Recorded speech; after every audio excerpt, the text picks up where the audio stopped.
Hello students! Today's live lesson will cover selected important topics from Lesson 3. I hope I can emphasize information that will assist you in comprehending the learning objectives and provide real-world applications. The learning objectives of each lesson are a useful tool to ensure comprehension of key concepts. First, let's briefly review the learning objectives of Lesson 3. The learning objectives are: identify the planning functions and basic skills of effective management, explain the building blocks for organizational structure, identify emerging trends in organizational design, explain the tasks and issues associated with human resources, and describe strategies used to improve motivation and job satisfaction. Today we are going to review the building blocks for organizational structure and emerging trends in organizational design. I will reference the textbook pages when I discuss concepts from the course so you may follow along in that manner. I will also include links to the external references that I describe throughout this lesson. Let's begin with a summarization of organizational structure. I am referencing material that can be found starting on page 140 in the textbook. Organizational structure is the specification of the jobs to be done within an organization and the ways in which those jobs relate to one another. Virtually no two organizations have the same structure. Most businesses prepare organizational charts to clarify structure and show employees where they fit into an operations for a firm. The solid lines of an organizational chart represent the chain of command or reporting relationships within the company. I have included an example of an organizational chart from the University of Central Florida where I attended college. So what goes into deciding how an organization should be structured? An organization structure might be determined by mission, strategy, size of the company, and aspects of the organization's environment. You can learn more about the way that a company might adapt the organizational structure to strategic decisions with an example about Ford on page 141 in the textbook. There are three building blocks of organizational structure. These are specialization, departmentalization, and establishment of a decision-making hierarchy. First, let's discuss specialization, which is the process of identifying the specific jobs that need to be done and designating the people who will perform them. To perform one overall job, a manager might actually break it down or specialize it into several smaller jobs. Specialized jobs are learned more easily and can be performed more efficiently than non-specialized jobs. Also, it is easier to replace people who leave an organization if they have highly specialized jobs. Jobs at the lower level of an organization are especially susceptible to over-specialization. Employees may become bored, less satisfied, and lose sight of their roles in the organization. Walt Disney, pictured here, is a good example of how specialization can evolve in an organization. More information can be found on page 142 about specialization and organizational growth. After jobs are specialized, they must be grouped into logical units, which is the process of departmentalization. Departmentalized companies benefit from narrowed control and coordination. Also, since each department is treated as its own profit center, managers can use information better to improve decision-making. There are several different types of departmentalization. A company may even utilize more than one type of departmentalization. Product departmentalization divides an organization according to a specific product or service being created. Process departmentalization divides an organization according to production processes used to create a good or service. Functional departmentalization creates departments according to a group's function or activities. Customer departmentalization creates departments that offer products and meet the needs of identifiable customer groups. Geographic departmentalization divides firms according to the areas of the country of the world that they serve. I have added another perspective with this video link as the speaker addresses span of control factors and factors in departmentalization.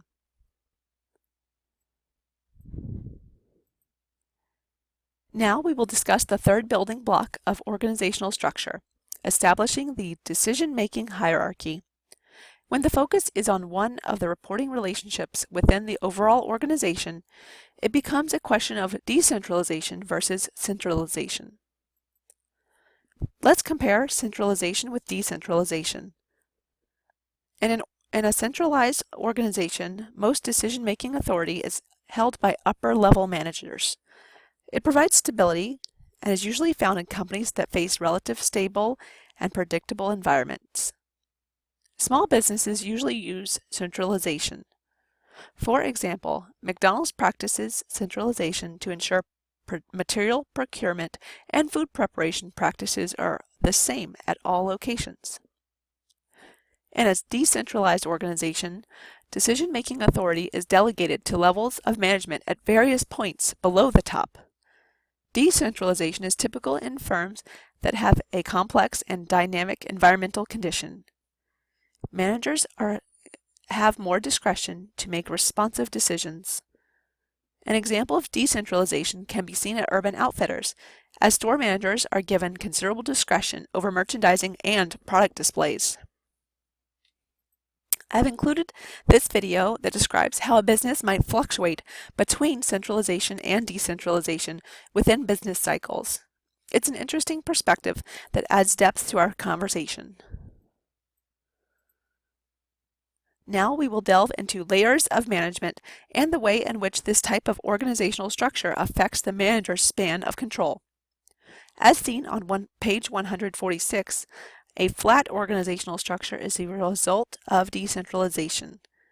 If an organization is tall and flat, it has multiple layers of management. This type of structure can cause a delay in information flow. Span of control is defined as the number of people directly managed by one supervisor. It can be influenced by the employee's abilities, the supervisor's managerial skills, task simplicity, and the interrelatedness of tasks. Figure 6.3 on page 147 can be an illustrator of these types of structures. Moving on, we will now discuss three forms of authority. There is line, staff, and committee or team authority. Line authority flows up and down the chain of command. Staff authority is based on special expertise and usually involves advising line managers in areas such as law, accounting, and human resources. Staff members generally provide services to management, and the line managers are directly involved in producing the firm's products. Committee or team authority is when groups play central roles in daily operations, granting special authority as a decision-making body beyond the individual authority possessed by each of its members. Our final topic for this lesson will be organizational design for the 21st century. A team organization relies almost exclusively on project type teams with little or no underlying functional hierarchy. A virtual organization has little or no formal structure. This type usually has only a handful of permanent employees, a very small staff, and a modest administrative facility. As the situation changes, temporary workers are increased as needed. A learning organization works to integrate continuous improvement with continuous employee learning and development. The organization works to facilitate lifelong learning and personal development of all of its employees while continually transforming itself to respond to changing demand and needs. Shell Oil has a Shell Learning Center with classrooms, instructional technology, and much more. Informal groups the organizational grapevine, and intrapreneuing are three types of informal organization. Informal organization is the everyday social interactions among employees that transcend formal jobs and job interrelationships, altering a company's formal structure. Informal groups are the groups of people who decide to interact amongst themselves.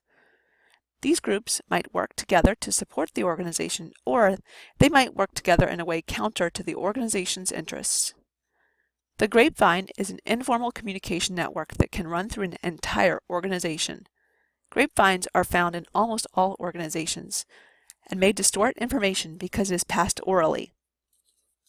If management utilizes open communication to respond to inaccurate information and gather valuable information from the grapevine to improve decision-making, the negative factors may be reduced.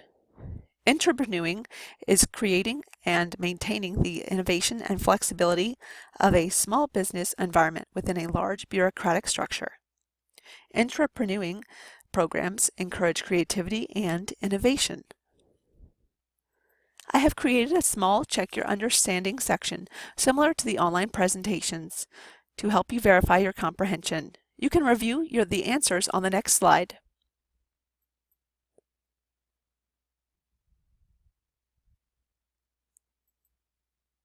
Thank you so much for watching today's video. Please reach out to me via the chat room or email if you have questions. Have a wonderful day.